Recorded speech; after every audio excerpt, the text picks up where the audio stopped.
ঘরটা যদি আমার মায়ের ছোঁয়া পেত, তার চরণ যুগল পরশে ঘর মন্দির হয়ে যেত।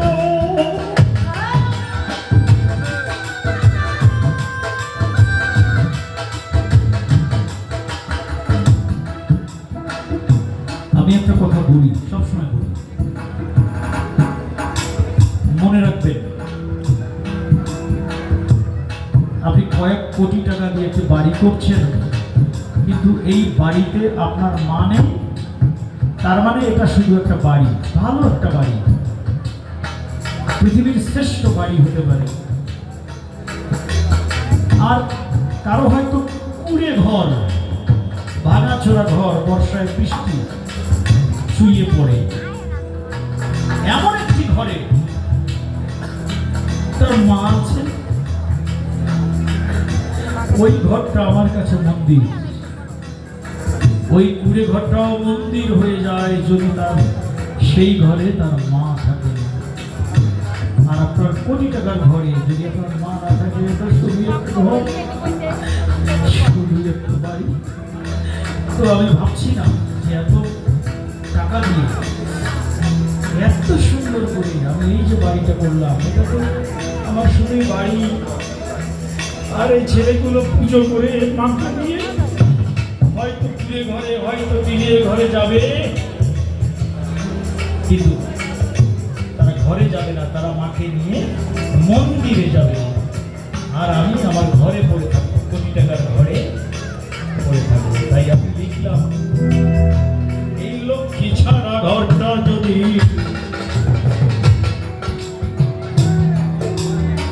আমার মায়ের ছোঁয়া পেত, তার চরণ যুগল পরশে ঘর মন্দির হয়ে যেত।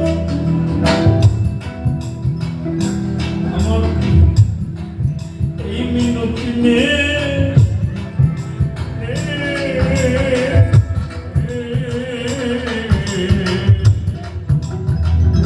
মাকে এনে দে,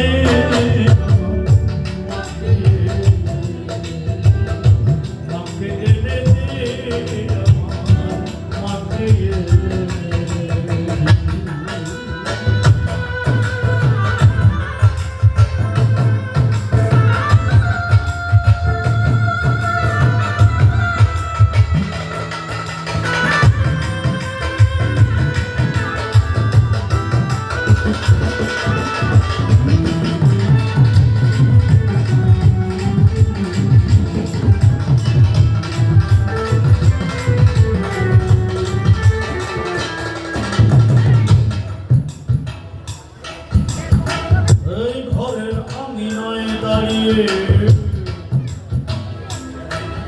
যদি আমার মা জননী হাসত ঘরের আঙিনায় দাঁড়িয়ে,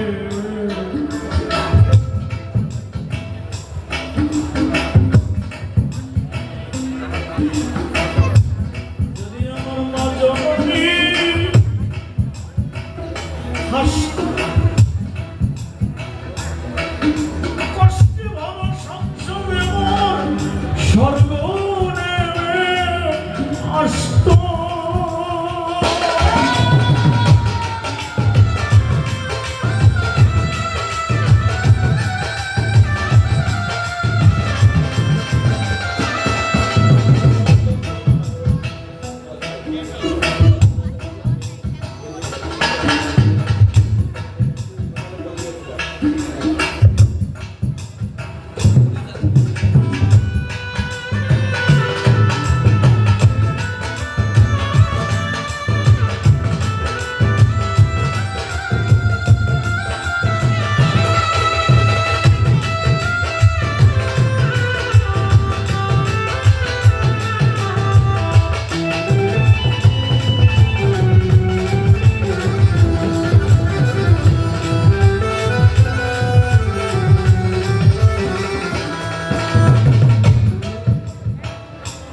মাকে ছাড়া শহর বন্ধ, মনের মতো লাগে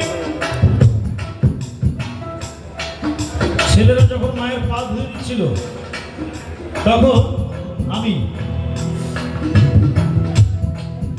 ভাবছিলাম পৃথিবীর প্রায় সব ধর্ম মাকে বসিয়েছেন শ্রেষ্ঠ আসনে। শুরুতেই যদি আমি পবিত্র হাদিসের কথা বলি, পবিত্র হাদিসে বলা হয়েছে আল জান্নাতু তাহতা আকদামিনাল উম্মাহাত, মায়ের পায়ের নিচে সন্তানের বেহেশত। যদি পবিত্র বাইবেলের কথা বলি, সেখানে বলা হয়েছে do not despise your mother when she is old. ইহুদিদের তোরা গ্রন্থ লেখা আছে অনার ইওর মাদার। আর যদি আমি সনাতন ধর্মের কথা বলি, সনাতন ধর্মে বলেছে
সবাই যেন মাটির মায়ের পুজো করার সঙ্গে সঙ্গে আমরা জ্যান্ত মাকেও পুজো করি।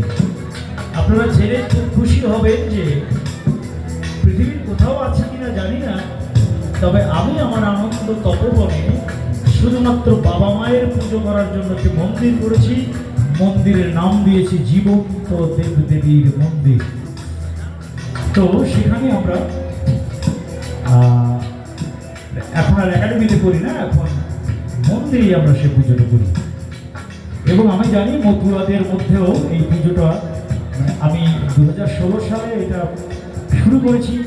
এখন প্রায় বাংলাদেশ, ভারতে বহু জায়গায় পৌঁছে গেছে।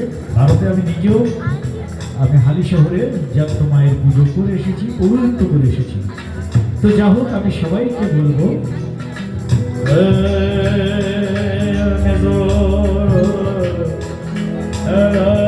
যারা মাকে ভালোবাসো না